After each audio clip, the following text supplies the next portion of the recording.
Ayan po guys, ang ating lulutuin guys, paksiw na bangus. Ayan, naglagay na po ako dyan ng mga rekado guys. Bawang sibuyas at saka yung ano lang po yan, pamintang durog.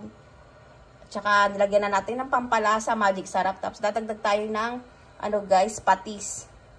Ayan.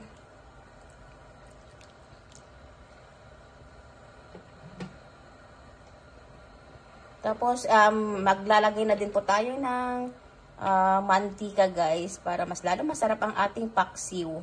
Ayan. Depende na po sa inyo guys kung naglalagay po kayo ng mantika. Optional lang po yan guys. Tara guys, luto na po tayo. Ayan na po guys, ang paksiw na bangus po natin. Ayan.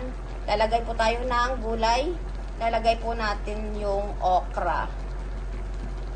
Masarap yung okra guys sa paksiw.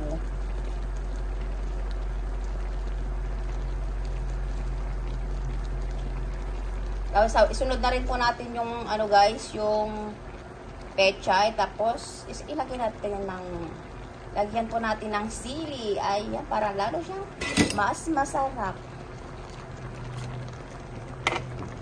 Yan, tapos ating tatakpan ang ating paksiw. Ayan na po guys, ang ating nilutong paksiw na bangus guys. Ayan, ready to serve na po yan guys. Ayan, luto na din po yung nilagay nating okra, tsaka yung ano guys, pechay. Ayan po.